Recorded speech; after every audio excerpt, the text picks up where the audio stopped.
भारत सरकार ने आरबीआई से $12 बिलियन के अराउंड गोल्ड बिकवा दिया है। यह जो सूचना है यह ऐसे समय पर आई है जब भारत में लगातार प्रयास चल रहे हैं कि हम डॉलर को कैसे कंट्रोल करें।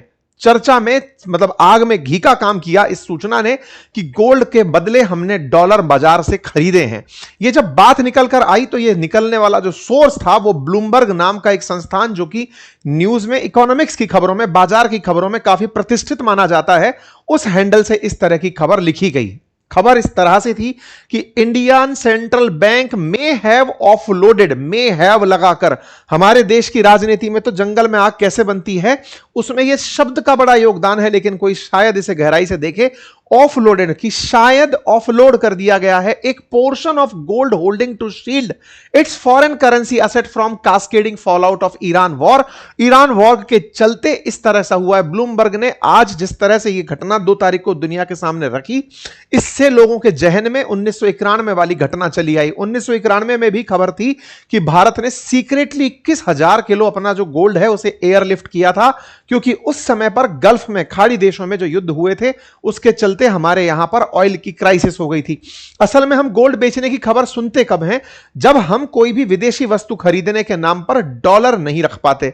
जब हमारे पास डॉलर नहीं होता तो दुनिया के जितने भी ट्रेड पेमेंट्स हैं वो जो हमें डॉलर में करने होते हैं, उन डॉलर्स के भुगतान के लिए हमें गोल्ड बेचकर इंटरनेशनल बाजार से गोल्ड डॉलर लेना होता है। 1991 की इस घटना को जैसे ही याद दिलाया, भारत की राजनीति में भूचाल चला आया और बहुत से हलकों में, विशेष रूप से जो भी मार्केट से जुड़े हुए लोग हैं, उनके अंदर एक पैनिक क्रिएट हुआ कि क्या हमसे कुछ छुपाया जा रहा है? क्या भारत की अर्थव्यवस्था में कोई बहुत बड़ा तूफान आ रहा है जो हम सबकी नजर से बचा हुआ है? आइए इस खबर का कंप्लीट विश्लेषण करते हैं। हालांकि पीआईबी की तरफ से इसका फैक्ट चेक कर दिया गया है, लेकिन इस पूरी खबर में कहां पर किस तरह से खेला किया गया, राहुल गांधी जी के बयान में देश में आने वाले एक बड़े आर्थिक संकट की जो चेतावनी दी गई, जिस तरह से अपोजिशन द्वारा सरकार से सवाल पूछे गए और उन सवालों में गोल्ड की जो ये गणित है ये किस तरह से भारत के भारतवासियों के मन में आशंका पैदा कर गई, उन्हें एक एक करके डिकोड करते हैं। सुर्खियां आपके सामने हैं, हेडलाइंस कुछ इस तरह से हैं, आरबीआई के बयान भी हैं और हम इस पूरी कहानी को जीरो से लेकर शुरू करेंगे। अब खबर पर थोड़ा सा नजर डालिए। खबर है ब्लूमबर्ग की। ब्लूमबर्ग इंटरनेशनली रिकॉग्नाइज्ड एक मीडिया संस्थान है जो कि बाजार में बहुत ही क्रेडिबिलिटी के साथ लिया जाता रहा है। इसके अंदर कोई भी न्यूज अगर आई तो लिखी किसने यह भी जरूर जानकर देखिए, तो कोई इंडियन ओरिजिन का ही नाम लग रहा है। खबर थी कि आरबीआई मे हैव सोल्ड, कि हो सकता है बेच दिया हो। बस किसी ने खबर में यह लाइन लगा दी कि हो सकता है बेच दिया हो। बस यह खबर चलाई, फिर हमारे देश में आग लग गई। क्या खबर यह चलाई कि साहब लगता है $12 अरब का गोल्ड बेच दिया गया है। आरबीआई ने 22 मई को समाप्त हुए 2 हफ्तों के भीतर लगभग $12 अरब का सोना बेच दिया है। यह खबर जब आई तो इसके साथ साथ पैनिक बाजार में चला आया। क्यों चला आया? क्योंकि ईरान इजराइल वॉर जो अमेरिका के चलते हो रहा है, जिसमें ईरान ने हाल ही में स्ट्रेट ऑफ हॉर्मुज रोका हुआ है, इससे हुआ क्या? इससे हमारे एक्सपोर्ट जो गल्फ को होते थे वो बाधित हो गए। हमको तेल महंगा मिलने लग गया, तो तेल का महंगा मिलना हुआ, हमारे एक्सपोर्ट का बाधित होना हुआ, हमारे पास रेमिटेंसेस का कम होना हुआ, जिससे हमारा विदेशी मुद्रा भंडार भी कम होने लगा। यह बात सही थी कि भारत ने बीते 3 महीने में लगभग $40 बिलियन के आसपास का विदेशी मुद्रा भंडार कम होते देखा है, क्योंकि हमारे इंपोर्ट बिल महंगे हो गए हैं। इंपोर्ट बिल महंगे होने पर अगर ऐसी खबर आ जाए कि $12 बिलियन तो हमने गोल्ड बेचकर लिया है, दुनिया भर से गोल्ड बेचा है और डॉलर मांगा है ताकि हम पेमेंट्स कर सकें, तो यह बात ऐसे समय पर आई जो कि बिल्कुल जेन्युइन सी लग रही थी कि यार सही कह रहे होंगे, क्योंकि गोल्ड मतलब तेल वाकई में महंगा हो गया है। रुपये का स्तर लगातार डॉलर के सामने गिरता चला जा रहा है। विदेशी लोग लगातार हमारे बाजार से पैसा निकालते जा रहे हैं। और तो और प्रधानमंत्री खुद कह रहे हैं कि सुनो 1 साल तक गोल्ड मत खरीदना। क्यों मत खरीदना? क्योंकि गोल्ड खरीदा तो हमारा डॉलर बाहर चला जाएगा। मैं आपको बताऊं कि गोल्ड देश में पैदा नहीं होता है, हम लोग दुनिया के देशों से खरीदते हैं तो हम डॉलर का पेमेंट करते हैं। इस समय की जरूरत हमारे लिए डॉलर है, क्योंकि हम बाजार का जो माल खरीद रहे हैं, इंटरनेशनल जो तेल खरीद रहे हैं, उसका पेमेंट डॉलर में होता है। दुनिया में चाहे हम गल्फ से देशों से खरीद रहे हो, पेमेंट उसका डॉलर में करना होता है। तो बोले ऐसे में हमारा डॉलर का जो प्रभाव है वो कम हो रहा है, डॉलर कम हो रहा है, इसके चलते रुपए का भाव गिरता जा रहा है। सरकार ने गोल्ड को खरीदने से रोकने के लिए एक्साइज ड्यूटी तक बढ़ाई, इंपोर्ट ड्यूटी तक बढ़ाई कि साहब 15% इंपोर्ट ड्यूटी लगा दो। साथ ही साथ आरबीआई ने तमाम प्रकार से कि हम कैसे करके डॉलर को जाने से रोक लें। तो ऐसा हुआ ना कि ये पूरा मोमेंटम जो बना वो उस दौर में बन गया जो कि माहौल के अकॉर्डिंग सटीक था। मतलब ये वैसी वाली बात थी कि आप सोच ही रहे थे कि ऐसा हुआ होगा और हो गया। और आरबीआई जो कि कस्टोडियन है भारत के सरकारी गोल्ड का, तो सरकारी गोल्ड में आरबीआई ने ही $12 बिलियन का गोल्ड बेच दिया। यह खबर एक न्यूज चैनल ने चला दी। बोले ये इसलिए क्योंकि हमारे पास अगर डॉलर नहीं हुआ तो हमारा रुपया और कमजोर हो जाएगा, इसलिए डॉलर लेने के लिए, हमारे पास एक्सचेंज रेट्स को मैनेज करने के लिए हमने गोल्ड का एक्सपोर्ट, गोल्ड को बेच दिया। आरबीआई ने जिस तरह से डॉलर और रुपए के प्राइसेस को जिस तरह से कंट्रोल करने के प्रयास किए, तो उस पर अंतरराष्ट्रीय टिप्पणियां भी आने लगी कि प्रयास तो आरबीआई कर ही रही है। तो ये सब चीजें ऐसी बनती चली गई जिससे एक बहुत बड़ा माहौल बन गया। अपोजिशन ने प्रधानमंत्री मोदी की वो रील काट काट के डालना शुरू कर दिया जिसमें उन्होंने कभी कहा था कि मैं देश नहीं बिकने दूंगा, फिर न्यूज की कटिंग लग दी मैं खुद बेच दूंगा। हमारी मीडिया में इस तरह की खबर, मुद्रा भंडार बचाने के लिए आरबीआई ने सोना बेचा। न्यूज चैनल्स में इस तरह की चीजों को लिख करके हेडलाइंस क्या डाल दी, इसमें ना कोई एक्सक्लेमेटरी मार्क है ना कोई क्वेश्चन मार्क है, सीधा बेचा, बस सूचना आ गई कि आरबीआई ने गोल्ड बेच दिया। मतलब एक किसी व्यक्ति ने किसी इंटरनेशनल संस्थान में है वो शब्द यूज किया था, होते होते वो कंफर्मेटिव न्यूज बन गई। लिखने वाले ने बस रिपोर्ट का दावा कर दिया, यहां पर यह नहीं बताया कि सच है या पड़ताल करनी है कि पढ़ना लिखना भी है कि क्या हुआ है। अब मैं आपको एक एक करके सारी बातें बताता हूं। इसमें सारे फैक्ट्स लिखे गए हैं कि इतना हमारी तिजोरियों में रखा हुआ है, ये सब कुछ हुआ है, ये सारी बातें भी मैं आपको थोड़ा सा बताता हूं। कई सारी रील्स आने लगी कि ऐसा हो गया, फलाना हो गया। कांग्रेस ने इस बात को डालना शुरू किया। इवन राहुल गांधी जी का एक बयान वायरल हुआ और उनका कहना था कि देखना मोदी गवर्नमेंट बहुत तेजी से गिरने वाली है, इमरजेंसी लाइक सिचुएशन आने वाली है देश में।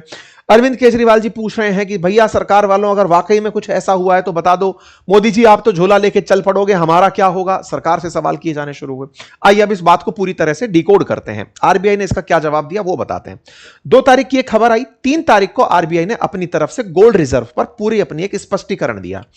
यह आरबीआई का वो डॉक है जिसके अंदर यह स्पष्टीकरण दिया। इसको जब क्लिक किया तो यह पाया, आरबीआई ने कहा हमने कोई भी गोल्ड नहीं बेचा है, हमारे फिजिकल गोल्ड में जितना पहले था उतना की उतना अभी भी है। 880.52 टन गोल्ड हमारे पास है। ओके साहब, इस बात को पीआईबी ने बकायदा आरबीआई की तरफ से आए हुए स्पष्टीकरण से पूरी तरह धराशायी कर दिया। फिर आपने कहा ये तो सही हो गया, नहीं, बात तब भी नहीं मानी। लोगों ने कहा कि आरबीआई ने यहां पर एक खेला कर दिया। क्या खेला कर दिया? आरबीआई ने जो जानकारी दी ना वो 24 अप्रैल तक की दी। जो डेटा आरबीआई के द्वारा प्रस्तुत किया गया वो 24 अप्रैल तक का किया गया। लोगों का कहना था कि 22 मई तक का डेटा था। ब्लूमबर्ग ने जो जानकारी दी है वो 24 अप्रैल से 22 मई के बीच में कुछ खेला हुआ है, उसकी जानकारी अभी तक आरबीआई ने हमें नहीं दी। तो ऐसे में बोले 24 अप्रैल तक का अगर मामला दिया है, ब्लूमबर्ग की रिपोर्ट 1 जून को रिपोर्ट हुई है, 2 जून को रिपोर्ट हुई है, मई का डेटा ही मिसिंग है। खेला तो मई में हुआ है, बोले आपने अप्रैल का ही डेटा दिखाया, मई का दिखाया ही नहीं। इसलिए खबर फिर से कि इसका मतलब लगता है आपने तो सोना बेच दिया होगा। फिर एक और डेटा हमने चेक किया जो आरबीआई के ही डॉक्स में था, जिसमें मई का डेटा निकल कर आया। मई का डेटा क्या था? 15 मई और 22 मई का एक डेटा था। इस डेटा को अगर आप ध्यान से देखें तो इसमें गोल्ड की वैल्यू लिखी हुई है। कितनी लिखी हुई है? अगर आप यहां नंबर्स को फॉलो करें, इकाई, दहाई, सैकड़ा, हजार, 10,000, लाख, 10 लाख, यानी कि 11,45,045 करोड़ रुपए का गोल्ड था, जो कि 15 मई को था। बाद में 22 मई को यह 10,98,000 करोड़ का गोल्ड रह जाता है। तो 11,45,000 से 10,98,000 आना, लगभग 46,000 करोड़ के गोल्ड की वैल्यू एक हफ्ते में कम हुई है, मई 15 से लेकर मई 22 के बीच में। यह जो पॉइंट है ना, यह पॉइंट फिर सोशल मीडिया पर निकलकर तैरने लगा। लोगों ने अपनी तरफ से सवाल उठाने शुरू किए। कुछ पत्रकारों ने उठाए कि साहब ऐसा लग रहा है कि आरबीआई के आंकड़े में कुछ गड़बड़ है, 24 अप्रैल तक का ही आरबीआई डेटा दे रही है, जबकि अप्रैल के बाद जो मई वाला डेटा है उसमें 46,000 करोड़ का गोला लग रहा है। अच्छा, अब मैं आपको यहां पर एक जानकारी ऐड कर देता हूं ताकि आपको यह पता रहे। आरबीआई ने जो अपनी जानकारी दी थी वो अपनी वैल्यू मैट्रिक टन में बताकर दी थी कि 880.52 मैट्रिक टन हमारे पास गोल्ड है। यह वजन था, वैल्यू नहीं थी। वजन को वैल्यू में कन्वर्ट करने के लिए आपको उसे या तो डॉलर से गुणा करना होगा जो बाजार का भाव चल रहा है, या फिर भारत के रुपए से करना होगा। अब यहां पर समझने की बात समझिए। अगर आप इंडियन बुलियन मार्केट में गोल्ड का भाव देखेंगे तो वो अलग होता है, और इंटरनेशनल बाजार में आप गोल्ड का भाव देखेंगे तो वो अलग होता है। क्यों होता है उसको भी समझिए। अपने यहां पर तोला मतलब 10 ग्राम के हिसाब से आप भाव सुनते आते हैं, पर 10 ग्राम। मार्केट जो इंटरनेशनल है ना, उसमें ऑन्स के अंदर बाजार को नापा जाता है। गोल्ड को ऑन्स होता है 28 ग्राम के अंदर, और गोल्ड का जो भाव इंटरनेशनल बाजार में चल रहा है, मतलब मई के दौरान जिस समय की यह खबर है, उस समय लगभग $4500, मतलब एग्जैक्ट फिगर नहीं बता पा रहा हूं, $4500 प्रति 28 ग्राम का भाव था। वहीं इंडियन बाजार में, क्योंकि आप इंटरनेशनल बाजार से जब इंडियन बाजार में लेकर आते हो तो दो तरह के प्राइस इफेक्ट आपको प्रभावित करते हैं। कौन से? डॉलर का रुपए में कन्वर्ट होना। रुपए में कन्वर्ट होने से क्या मतलब है? हो सकता है मई में डॉलर के मुकाबले रुपया चल रहा हो 90 रुपीज, और अब हो सकता है कि $1 जो है वो आपका 95, 96 कहीं पहुंच गया हो, तो ₹5 तो यहां इजाफा हो गया। दूसरा, आप जब देश में गोल्ड खरीद कर ला रहे हो तो एक इंपोर्ट ड्यूटी और दे रहे हो, जो वैल्यू पर 15% है। मतलब 100 का माल खरीद के लाए थे तो ₹15 आपने और ऐड कर दिए। मतलब यह हुआ कि आपको इसका जो भाव है ना, ये रुपए में नापना है, इंडियन बुलियन मार्केट के अनुसार नापना है कि इंटरनेशनल मार्केट के हिसाब से नापना है, इसका फर्क पड़ता है। इसलिए आरबीआई ने केवल आपको वैल्यू नहीं बताकर वजन बता दिया, लेकिन उसने भारतीय वैल्यू में उसकी रेट भी बता दी कि देखो भाई, ये इतने रुपए का हमारे पास गोल्ड भी है। ये जो डेटा आया, इससे लोगों ने सवाल खड़े किए कि भाई साहब, इसको देखकर तो लगभग 45-46 हजार करोड़ तो खुद आरबीआई कह रही है कि इसकी वैल्यू गिर गई, मतलब इतना पैसा गायब हो गया। 46 हजार करोड़ ऑलमोस्ट अगर देखा जाए, अगर हम 80 के हिसाब से भी चल रहे हो, मतलब 9,000 का भाग भी देकर चल रहे हो, तो आपके सामने $5 बिलियन के आसपास का तो ये सीधा सीधा सेंस क्रिएट करता है कि इतने का मामला तो गड़बड़ है। अब ये जो मामले के अंदर गड़बड़ नोटिस होती है, इसके पीछे की कहानी बताता हूं, और ब्लूमबर्ग ने जो $12 बिलियन की कहानी सुनाई ना, उसके पीछे की मैं मैथमेटिक्स सुनाता हूं, जिसको कि एक फेक खबर की तरह से प्रकाशित कर दिया। ये फेक खबर कैसे थी, अब मैं आपको वो डिकोड करता हूं। देखो क्या हुआ ये कि वैल्यू तो वही 880 मैट्रिक टन रही। 880 मैट्रिक टन में इस दौर में क्या हुआ, मैं आपको वो गणित समझाता हूं, जिसके ऊपर बहुत सारे पत्रकारों ने लिख दिया ना कि कुछ तो दाल काली है, कुछ तो दाल काली है। नहीं, दाल काली नहीं थी, खेल ये वाला था। खेल क्या था? प्राइसेस में परिवर्तन। हुआ क्या, 15 मई 2026 से लेकर के 22 मई, जिसके आंकड़े उठा उठाकर सारी बातें की जा रही हैं, गोल्ड के प्राइसेस में परिवर्तन आया था। देखो, ये 15 मई है, 8 से 15 मई वाली वीक है, और ये 22 मई वाली वीक है। कितना परिवर्तन आया था? 3% का दिखाया दे रहा है, लगभग यहां पर 3% का वेरिएशन था। इंटरनेट पर चेक करोगे तो आप पाओगे कि लगभग प्रति ऑन्स $41 के भाव में अंतर आया था।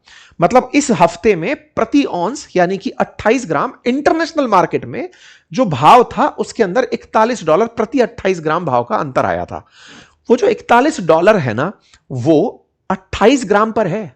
880 टन पर कितना होगा? एक टन में 1000 किलो है, तो 880 गुणा 1000 डिवाइड बाई 28 ग्राम, ये जो वैल्यू निकल कर आएगी, ये आपके आएगी नंबर ऑफ ऑन्स की। इस नंबर ऑफ ऑन्स को $41 से अगर मल्टीप्लाई करोगे तो वैल्यू आपके सामने साउंड होगी। अब आपको बात समझ में आ रही है? मतलब जो वैल्यू है, आप पहुंचेंगे तो निकलते निकलते वो $15 बिलियन तक पहुंच जाएगी। इतना अंतर एक ही बार में आपको वैल्यू के अंदर दिख जाएगा। मतलब सिंपल है, मतलब यह कि हमारे पास वजन वही है, भाव उसका ऊपर नीचे हो रहा है। एक बार भाव ऊपर चला भी गया था, ऊपर भी चला गया था, भाव नीचे भी चला गया। एक हफ्ते, मतलब मई की शुरुआत में भाव आसमान में था और मई के मध्य तक पहुंचते पहुंचते नीचे आ गया। इसी पर्टिकुलर ब्रैकेट को उठा करके कियोस क्या क्रिएट कर दिया कि इतनी वैल्यू कम हो गई है, वैल्यू कम हो गई है, जिसको सीधा क्या बताया, लगता है कि गोल्ड बेच दिया। ये बड़ा कॉमन सेंस की बात है। आरबीआई एक हफ्ते के अंदर इतना गोल्ड उठाकर मार्केट में नहीं बेच देगी। ये कोई सब्जी मूली की तरह ट्रेडिंग नहीं कर रही है। यहां पर माल रखा है, बाहर जाएगा या अंदर आएगा, उस पूरी प्रक्रिया में ट्रांसपोर्टेशन इन्वॉल्व होता है। ये ऐसा नहीं था कि किसी रखी हुई इंटरनेशनल बैंक ऑफ इंग्लैंड से कहा कि सुनो ये तुम ले लो, ये बाद में। हालांकि ऐसे भी होता है, जब दुनिया में हमारा 77% गोल्ड हमारे पास है, बल्कि बाकी जो 23% है वो बैंक ऑफ इंग्लैंड में या फिर कहीं इंटरनेशनल सिक्योरिटीज में जमा है। ऐसे में हो सकता है कई बार ट्रेड सीधा सीधा वहां से भी हो जाए, लेकिन वास्तविकता में यहां पर जो हुआ वो वैल्यू परिवर्तन था, गोल्ड की वैल्यू में परिवर्तन था, जो आरबीआई के डॉक को अगर डिटेल में पढ़ोगे तो समझ में आएगा। मतलब सिंपल है कि गोल्ड बेचा नहीं गया, प्राइस की फ्लक्चुएशन थी। आरबीआई ने फैक्ट चेक किया, हमने आपको कैलकुलेशंस के हिसाब से समझाने का छोटा सा प्रयास किया। उम्मीद है कि आप लोगों ने इसे समझने का प्रयास किया होगा। हालात आपको भी पता है कि इंटरनेशनल बाजार के खराब होने से चलते इंपोर्ट्स महंगे हुए हैं, डॉलर की हमारी वैल्यू जो है वो रुपए की गिर रही है। भारत के पास डॉलर का वास्तविकता में संकट है क्योंकि एक्सपोर्ट हमारे कम हो रहे हैं, गल्फ के एक्सपोर्ट बाधित हो रहे हैं, इंपोर्ट महंगे हो रहे हैं। लेकिन ऐसे में इस तरह का भ्रम फैलाना देश में अस्थिरता वाला हो सकता है। तो संभल कर, अगर कोई भी खबर आपके पास है तो उसकी पुष्टि करिए, जांच करिए और फिर प्रसारित करिए। एक जिम्मेदार नागरिक के रूप में भूमिका निभाने का प्रयास करते हैं। बाकी फिलहाल के लिए इतना ही। जानकारी पसंद आई हो तो साथियों से साझा करें। चैनल पर नए हैं तो सब्सक्राइब कर लें।